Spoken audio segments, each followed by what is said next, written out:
से कहते हैं और इसके टाइप्स क्या हैं, और एक उदाहरण के द्वारा इलस्ट्रेशन के ज़रिए हम इसको बताएंगे कि किस तरीके से बनाया जाता है। तो कैश बुक जैसा कि हम लोग जानते हैं व्यापार में रखी जाने वाली वह पुस्तक है, वह बही है जिसमें समस्त नगद लेन देन का जितने भी कैश ट्रांजेक्शन्स होते हैं उन सभी कैश ट्रांजेक्शन का हम लोग एंट्री करते हैं इस बुक में। कोई भी ट्रांजेक्शन होता है तो ट्रांजेक्शन्स होने के बाद उसका कहीं ना कहीं हम लोग रिकॉर्ड्स करते हैं, जब किसी न किसी बही में उसका लेखा करते हैं। तो पहला जो हम लोग नगद लेन देन को लिखने के लिए आसान तरीके से उसको कैसे लिखा जाए उसके लिए हम लोग यूज़ करते हैं कैश बुक। तो कैश बुक वह बही है, हम लोग कह सकते हैं कैश बुक वह पुस्तक है, वह बही है इसमें समस्त नगद लेन देन का लिखा किया जाता है। अब इसमें जितना भी उधार लेन देन होगा उसका एंट्री नहीं होगा, ध्यान रखेंगे। और इसके सेकंड स्टेप में हम समझेंगे कि किस किस तरीके का कैश बुक हम लोग बनाते हैं, रखते हैं। तो देखिए टाइप्स ऑफ कैश बुक में अगर हम लोग देखेंगे तो सिंपल कैश बुक होता है, सिंपल कैश बुक है, डबल कॉलम कैश बुक है, डबल कॉलम कैश बुक, और थर्ड में आ जाएगा आपका ट्रिपल कॉलम कैश बुक, और फोर्थ हम लोग देखेंगे पेटी कैश बुक है, पेटी कैश बुक है। अब इन चारों को हम समझ लें कि क्या क्या होता है इसमें। फोर्थ, अब सिंपल कैश बुक उस रोकड़ बही को बोलते हैं जिसमें एक ही कॉलम होता है, इसको सिंगल कॉलम कैश बुक बोलते हैं, सिंपल कैश बुक ही बोलते हैं। तो सिंगल कॉलम कैश बुक या सिंपल कैश बुक में सिर्फ नगद लेन देन जो होते हैं उसका एंट्री करते हैं। अब इसमें बैंक से संबंधित ट्रांजेक्शन का इसमें एंट्री नहीं करेंगे लेकिन रुपया जमा करने का या रिसीव करने का एंट्री इसमें करते हैं हम लोग। तो सिंपल कैश बुक जिसमें हम लोग केवल नगद जो लेन देन होगा उसका लिखा करेंगे, एक ही कॉलम इसमें होता है कैश से संबंधित। डबल कॉलम कैश बुक जो होगा इसमें दो कॉलम हो जाते हैं, एक कॉलम होता है कैश का और दूसरा होता है बैंक का। और डबल कॉलम एक और होता है जिसमें हम लोग डिस्काउंट का भी एंट्री कर देते हैं, डिस्काउंट खैर कैश का, या थर्ड हो जाएगा डिस्काउंट खैर बैंक का। तो तीन तरीके के डबल कॉलम कैश बुक भी तीन तरीके का हो गया। देखिए आप तीन तरीके कौन कौन सा हो गया अब इसमें देखेंगे। तो फर्स्ट हो गया कैश विथ बैंक, यानी एक कैश विथ बैंक, एक कॉलम हो गया कैश का एक बैंक का। अब इसमें एक और हो जाता है क्या, डिस्काउंट एंड कैश का, और तीसरा क्या हो गया डिस्काउंट एंड बैंक का। तो अगर इसमें देखेंगे तो ये तीन तरीके का हो जाता है। ये देखिए डबल कॉलम कैश बुक भी cash with bank, discount and cash, discount and bank. लेकिन नॉर्मली जो हम लोग यूज़ करते हैं ज़्यादातर उसमें यही होता है कैश विथ बैंक का ही होता है। कुछ क्वेश्चंस डिस्काउंट और कैश वाले, डिस्काउंट विथ बैंक कॉलम वाले भी पूछे जाते हैं। अब तीसरा है इसमें ट्रिपल कॉलम कैश बुक। अब इसमें तीन कॉलम होते हैं, इसको हिंदी में त्रिस्तंभीय रोकड़ बही बोलते हैं। अब तीन कॉलम में क्या होगा, पहला हो जाएगा डिस्काउंट का, फिर कैश का, और तीसरा कॉलम बैंक का होता है। एक साथ तीनों चीज़ों की एंट्री जब हम एक करते हैं, डिस्काउंट का भी कैश बुक में ही कर लेते हैं, रोकड़ से संबंधित जो लेन देन होते हैं नगद वो भी इसमें कर लेते हैं, और बैंक से रिलेटेड जो ट्रांजेक्शन्स होते हैं उसको भी कैश बुक में ही लिख देते हैं। इसको बोलते हैं ट्रिपल कॉलम कैश बुक। और फोर्थ हो गया इसमें पेटी कैश बुक। अब इसको हिंदी में बोलते हैं लघु रोकड़ बही। पेटी कैश बुक क्या होता है, देखिए जो व्यावसायिक संस्थाएं बड़े आकार की होती हैं जिनका स्वरूप बड़ा होता है, लेकिन वहाँ पर भी छोटे छोटे ट्रांजेक्शन्स अवश्य होते हैं, ज़रूर होते हैं छोटे छोटे ट्रांजेक्शन। जैसे स्टेशनरी, कुछ अमाउंट का खर्च हो जाता है, कुछ खर्च हो जाता है स्टेशनरी से संबंधित, कुछ और भी हैं छोटे छोटे खर्चे, जैसे रिक्शा भाड़ा है, ट्रैवलिंग के एक्सपेंसेस है, न्यूज़पेपर वाले को देना है। तो ऐसे बड़े व्यापारिक घरानों में क्या करते हैं, व्यापारिक संस्थाओं में क्या करते हैं, एक अलग से कैशियर अपॉइंट कर दिए जाते हैं जो छोटे ट्रांजेक्शन्स का जो है ना सिर्फ एंट्री करता है। और जो बड़े लेन देन होते हैं, जो बड़े अमाउंट का होता है, जो मुख्य ट्रांजेक्शन होते हैं, उसको मेन कैशियर लिखता है। अब मेन कैशियर अब वो जो भी कैश बुक यूज़ करता होगा, सिंगल हो, डबल हो, ट्रिपल हो, उसके अलग मैटर है, लेकिन छोटे जो लेन देन होंगे उसको लिखने के लिए एक अलग से कैशियर अपॉइंट कर दिया जाता है, जिसको हम लोग पेटी कैशियर बोलते हैं। वो छोटे ट्रांजेक्शन को लिखेगा, और जिस बुक में उस छोटे छोटे ट्रांजेक्शन को लिखा जाता है उसको बोलते हैं पेटी कैश बुक। तो जब इसका हम लोग पढ़ेंगे आगे तो हम लोग को और क्लियर हो जाएगा। अभी हम लोग समझेंगे सिंपल कैश बुक किस प्रकार से तैयार किया जाता है, इसका फॉर्मेट भी समझेंगे, और एक इलस्ट्रेशन की सहायता से जो है हम लोग उसको और एक्सप्लेन करने की कोशिश मैं करूँगा कि किस तरीके से ये तैयार किया जाता है।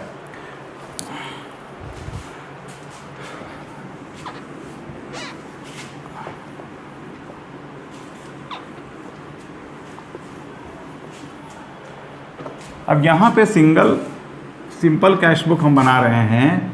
अब इसमें देखिए एक कॉलम डेट का हो जाएगा, एक कॉलम डेट का हो जाएगा, पार्टिकुलर्स का हो जाएगा एक कॉलम, फिर यहाँ पे आ जाएगा लेजर फोलियो का और यहाँ पे अमाउंट का।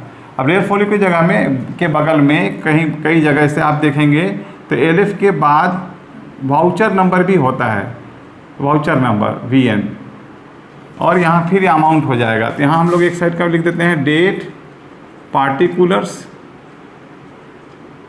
और लेयर फोलियो, वाउचर नंबर। अब ठीक ये डेबिट साइड हो गया। अब क्रेडिट साइड में भी इतना ही कॉलम हो जाएंगे यहाँ पे। अब यहाँ पे हो गया अमाउंट, ये कैश वाला है। फिर यहाँ डेट हो जाएगा, आगे बढ़ेंगे तो हम लोग को पार्टिकुलर्स हो जाएगा। फिर यहाँ पे 2 कॉलम मार्क लेंगे हम लोग, एक और अमाउंट का हो जाएगा यहाँ पे। तो इधर भी हम लोग लिखेंगे डेट, पार्टिकुलर्स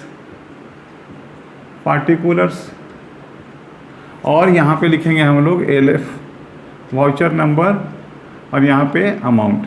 आप वाउचर नंबर को पहले कर दीजिए, वाउचर नंबर फिर LF। इधर भी करता हूँ मैं वाउचर नंबर और LF का मतलब था लेजर फोलियो। अब यहाँ पे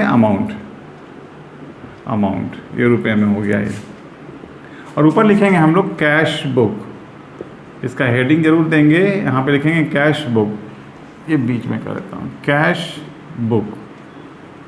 ये सिंपल कैश बुक का फॉर्मेट हो गया, डेट, पार्टिकुलर्स, वाउचर नंबर और लेयर फोलियो और अमाउंट। ठीक, ये डेबिट साइड हो गया और ये साइड आपका कहलाता है क्रेडिट। तो ये क्रेडिट साइड हो गया अमाउंट का।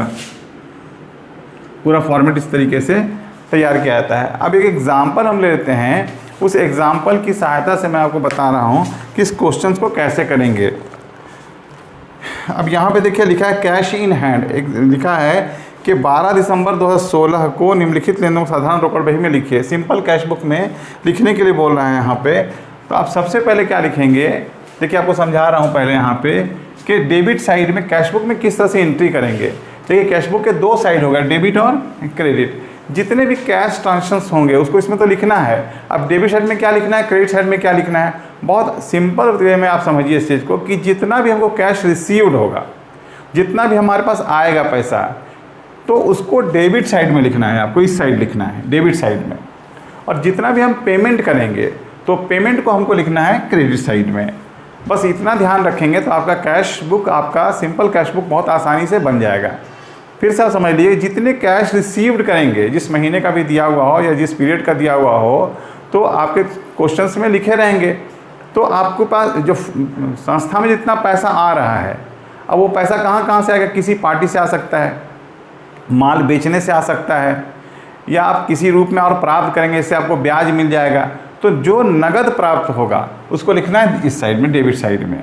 और जितना हम पेमेंट करेंगे, जैसे आप माल खरीदेंगे नगद तो पेमेंट करेंगे, पैसा जाएगा तो इधर लिखेंगे आप। ठीक इसी प्रकार से किसी पार्टी को पेमेंट करेंगे तभी पैसा जाएगा। मानिए मिस्टर मोहन को दे रहे हैं तो भाई मिस्टर मोहन लिखिएगा, यहाँ पर अमाउंट डाल दीजिएगा।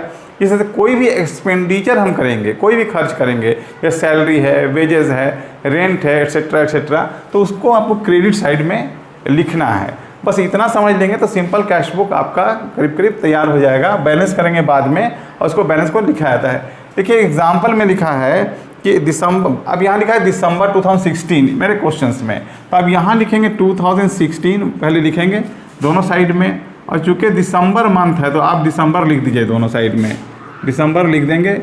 अब देखिए शुरू नॉर्मली फर्स्ट डेट से होता है, यहाँ भी लिखा हुआ कैश इन हैंड लिखा है, तो अब आप यहाँ लिखेंगे दिसंबर 1 को क्या लिखेंगे, पहले से है आप किसी संस्था को चला रहे हैं और पिछले महीने का बाकी आपके पास जो होगा, जैसे ये दिसंबर का है तो नवंबर महीने का जो बैलेंस लास्ट में आप निकाले होंगे, जो महीने के लास्ट में नवंबर 30 को जो आपके पास पैसा होगा वो दिसंबर 1 में आपके पास कैश इन हैंड कहलाता है। तो आपके पास जितना पैसा पहले से मौजूद है आपका शुरू में, महीने के शुरू में, उसको लिखेंगे टू बैलेंस ब्राउट डाउन। तो आप इधर लिखेंगे टू और बैलेंस ब्राउट डाउन लिखेंगे। अब जैसे इस क्वेश्चन में लिखा है 12,000, तो आप यहाँ लिखेंगे 12,000 रुपये आपके पास आया पहले से है। और अगर किसी व्यापार को शुरू करने का, जैसे बोलेगा बिजनेस स्टार्टेड विथ कैश, या व्यापार शुरू किया रोकड़ से, तो जितना शुरू करेंगे आप वहाँ पे लिखेंगे टू कैपिटल अकाउंट। जब शुरू करेंगे तो लिखेंगे टू कैपिटल अमाउंट डाल दीजिएगा यहाँ पर। इस क्वेश्चन में लिखा हुआ है पहले शेष है आपके पास है, तो जो शेष कहीं कहीं लिखा रहता है हिंदी में कैश, इंग्लिश में लिखा है कैश इन हैंड, और हिंदी में होता है रोकड़ हंसते लिखा हुआ लिखा रहेगा आपको, या रोकड़ हाथ में लिखा रहेगा, तो आप उसको लिखेंगे to balance brought down, amount डाल दीजिए जितना भी है।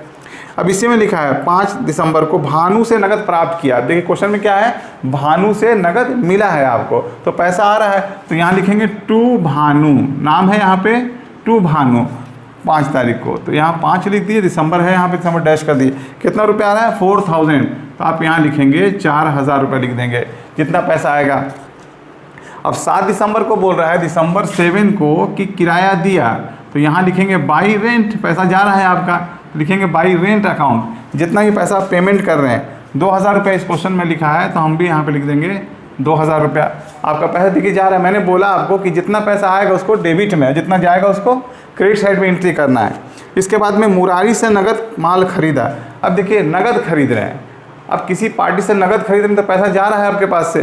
अब यहाँ नाम नहीं लिखेंगे, 10 तारीख को पैसा जा रहा है यहाँ पे दिसंबर 10 को, तो यहाँ लिखेगा by purchase account, by purchase account लिखेंगे। यहाँ पे माल खरीद रहे हैं और नगद खरीद रहे हैं। अगर कहीं क्वेश्चन में लिखा रहेगा उधार का एंट्री, इसी क्वेश्चन में लिखा रहता कि मुरारी से माल खरीदा, तो ये उधार ट्रांजेक्शन होता है, इसका एंट्री कैश बुक में नहीं करते, लेकिन यहाँ लिखा है मुरारी से माल नगद खरीदा, तो पैसा जा रहा है आपका। जब पैसा जा रहा है तो यहाँ लिखेंगे बाई परचेज अकाउंट, कितना रुपया है यहाँ पे 6000 रुपया है, तो आप यहाँ पे लिखेंगे 6000 रुपया। इस तरह से 15 तारीख को लिखा है नगद माल बेचा। अब नगद माल बेचेंगे तो पैसा आएगा, तो आप यहाँ लिखेंगे, डेट है यहाँ पे 15 तारीख को लिखेंगे टू सेल्स अकाउंट लिखेंगे यहाँ पे, टू सेल्स अकाउंट। अब माल बेचा है नगद 9000 रुपये का, 9000 रुपये यहाँ पे आया है आपका, 9000 लिख दीजिए यहाँ पे। इसे स्टेशनरी परचेज़ किया आपने, ख़रीदा, तो पैसा जाएगा यहाँ पे। 18 तारीख को लिखिएगा यहाँ पे by stationery, by stationery account लिख दिया मैंने। यहाँ पे स्टेशनरी 300 रुपये का खरीदा है, तो आप 300 रुपये यहाँ लिखिए, 300। और राहुल का हिसाब चुकता किया। अब देखिए राहुल से कब माल खरीदे थे, ऐसा कोई यहाँ पे 2000 रुपये लिखा है, राहुल से का हिसाब चुकता किया, लेकिन अमाउंट लिख दिया 2000 रुपये, तो आप पेमेंट कर रहे होंगे यहाँ पे, तो लिखेंगे बाई राहुल। अब डेट डाल देंगे, राहुल का हिसाब चुकता किया आपने 22 तारीख को, तो 22 तारीख को बाई राहुल, यहाँ राहुल लिखेंगे। और यहाँ पे 2000 रुपये है, तो क्वेश्चन में लिखेंगे 2000 रुपये। इस तरह से वेतन चुकाया 28 तारीख को, आप पेमेंट कर रहे हैं, तो यहाँ लिखेंगे वेतन है, तो बाई लिखेंगे, बाई सैलरी लिख देंगे यहाँ पे, बाई सैलरी अकाउंट लिखिएगा। कितना पेमेंट कर रहे हैं 1000 रुपया, तो यहाँ पे लिखेंगे 1000 रुपया लिख दीजिएगा। इसी के बाद लिखा है किराया चुकाया 30 तारीख को, तो यहाँ लिखेंगे 30 को बाई, अब किराया है तो इस पर लिखेंगे बाई रेंट अकाउंट। अब रेंट अकाउंट कितना पेमेंट कर रहे हैं 500 रुपया। देखिए अब ये कंप्लीट हो गया क्वेश्चन आपका। अब इसमें क्या होता है, हमेशा देखिए जो सिंपल कैश बुक होगा ना, तो कैश का जो कॉलम होता है, कैश का जो साइड होता है, वो डेबिट साइड होता है, ये हमेशा ज़्यादा होगा। क्यों? इसलिए कि डेबिट साइड में आप प्राप्ति लिखते हैं, रिसीव करते हैं, तो आपके पास जितना अमाउंट आएगा उस पीरियड में, उससे ज़्यादा आप एक्सपेंड नहीं कर सकते, इसलिए हमेशा इधर का टोटल ज़्यादा होगा। इसीलिए क्वेश्चन में थ्योरी पूछा जाता है कि रोकड़ बही का शेष हमेशा डेबिट होता है, क्यों? तो अब डेबिट बैलेंस किसको बोलते हैं, जब किसी भी अकाउंट का डेबिट साइड का टोटल उसके क्रेडिट साइड से ज़्यादा होगा तो वो डेबिट बैलेंस कहलाता है, और जब किसी अकाउंट का क्रेडिट साइड का टोटल उसके डेबिट साइड से ज़्यादा होगा तो उसको क्रेडिट बैलेंस बोलते हैं हम लोग। तो यहाँ पर मैं बोल रहा हूँ कि हमेशा डेबिट बैलेंस होगा। क्यों होता है कैश बुक का? क्योंकि जितना आप रिसीव करेंगे एक निश्चित अवधि में, उससे ज़्यादा आप पेमेंट नहीं करेंगे, इसीलिए हमेशा डेबिट बैलेंस ही होगा इसका। तो इसका डेबिट ज़्यादा होगा। अब यहाँ पे काम कीजिए, आप इसको टोटल भी कर लीजिए, जैसे डायरेक्ट भी कर सकते हैं आप, लेकिन चूंकि आप 11th स्टैंडर्ड में बहुत टोटल वगैरह आपका बहुत फास्ट नहीं कर पाते हैं, इसलिए आप क्या करेंगे, पहले क्रेडिट का कितना एक्सपेंड हुआ उसको देख लीजिए। अब देखिए जोड़ेंगे तो 3 और 5 8 हो जाएगा यहाँ पे, और 6 2 8 10 और 1 11800 रुपये खर्च किया आपने। और बैलेंस करने के लिए थोड़ा सा स्पेस छोड़ करके आप यहाँ पे नीचे देखिएगा, यहाँ पे आप इस टाइप से बनाइए क्वेश्चन को, और इसके ठीक सामने में देखिए, बैलेंस हमेशा सामने में ही करते हैं हम लोग, तो यहाँ पे आप 9 खींच दीजिए इसको। अब यहाँ कितना हो गया, 12 8 20 21,000, 25,000 रुपये इधर का टोटल हो रहा है, 16 9 25,000। 25,000 रुपये देखिए आपका टोटल महीने में आया है, और 11,800 रुपये आपने खर्च किया है, तो जितना बच जाएगा उसको बैलेंस कैरी डाउन लिखेंगे। अब 25,000 ठीक इसके सामने लिखे, यहाँ पे लिखेंगे 25,000 रुपये। अब देखिए यहाँ पर भी 25,000 रुपये आपने लिख दिया। अब 25,000 में 11,800 रुपये आपका खर्च होता है, कितना आपके पास बचा हुआ है, इसको घटाएंगे तो 0 0 8 10 1 2 और 3 5 13,200 रुपये आपके पास बच जा रहे हैं। अब इसको क्या करेंगे कि महीने के एंड में, अब महीना देखिए दिसंबर 31 का होता है, तो दिसंबर यहाँ लिखेंगे 31, अब यहाँ पे लिखेगा 31, यहाँ लिखेगा बाई बैलेंस कैरेट डाउन, अब यहाँ पे आप लिखेंगे कैरेट डाउन। तो ये क्वेश्चन आपका सिंपल कैश बुक कंप्लीट हो गया। लेकिन अब इस महीने के लास्ट का बैलेंस अब नेक्स्ट मंथ में जाएगा, ट्रांसफ़र होगा। अब दिसंबर के बाद जनवरी आएगा तो ईयर भी चेंज होगा। यहाँ पे 2016 के बाद आप 2017 में यहाँ पे देखिए 2017 में आप जनवरी फर्स्ट को यहाँ पे लिखेंगे टू बैलेंस आप लिखेंगे यहाँ पे ब्राउट डाउन। अब आपके पास कितना कैश बचा हुआ है, तो 13,200 रुपये, तो यहाँ 13,200 रुपये लिख करके छोड़ देना है। तो इस तरीके से आपका कैश बुक कंप्लीट होगा, पूरा सिंपल कैश बुक। आज हमने आपको सिंपल कैश बुक बताया है और नेक्स्ट क्लासेस में हम आपको डबल कॉलम कैश बुक बताएंगे और विशेष रूप से कैश विथ बैंक कॉलम आपको समझना है। ओके।